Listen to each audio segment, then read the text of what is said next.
Bonjour à tous, aujourd'hui on revient en histoire. Nous sommes en 1894.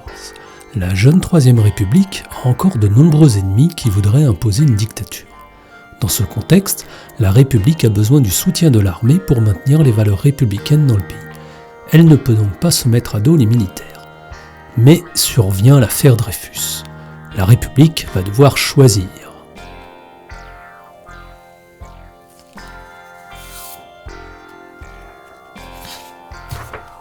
Alfred Dreyfus est un militaire français. Il est capitaine d'artillerie. Il n'est pas très apprécié par ses chefs, uniquement parce qu'il est juif. En 1894, on découvre qu'il y a un traître dans l'état-major militaire qui fournit des documents secrets à l'Allemagne. Aussitôt, on accuse Dreyfus car c'est le seul juif de son régiment. Il est arrêté immédiatement et emprisonné. La presse raciste d'extrême droite commence une violente campagne haineuse contre lui. La famille de Dreyfus, elle, proteste, mais l'armée déclare qu'elle a des preuves, bien que personne ne soit autorisé à les voir. Dreyfus passe alors en conseil de guerre et il est condamné au bagne pour haute trahison.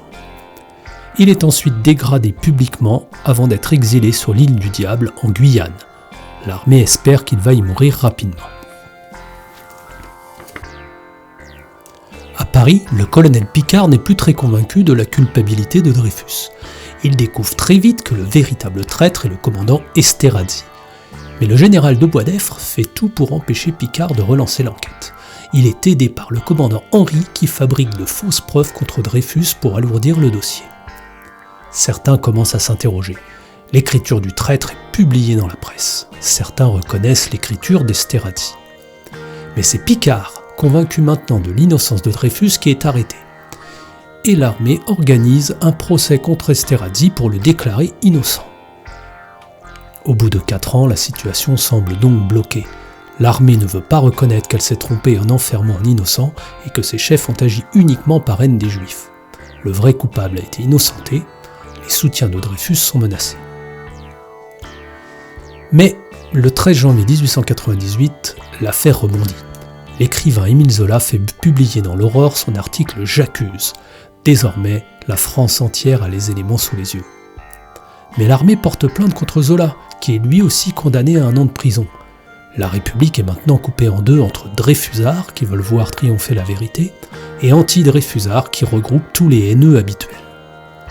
Paradoxalement, c'est un anti-Dreyfusard qui fait rebondir l'affaire.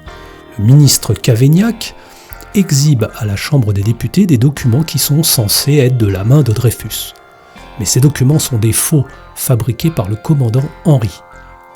Le traître Esterhazy sent que ça va mal finir. Avec l'aide de l'armée, il s'enfuit en Angleterre où il finira sa vie sans jamais être inquiété ni mis en danger. Le commandant Henry est enfin arrêté. Il menace de tout révéler. Mais il est étrangement retrouvé mort dans sa cellule. Quant à Dreyfus, il doit attendre 1906, soit 12 ans après le début de l'affaire, pour être enfin réhabilité. Mais il ne reçoit aucun dédommagement ni avancée de carrière. Conclusion. La jeune République a survécu à cette crise. Elle a tardé à réagir, mais a su se placer finalement du côté de la justice et de la vérité, tout en gardant le soutien militaire. Soutien dont elle a besoin pour se préparer à ce qui va bientôt s'appeler la Première Guerre mondiale.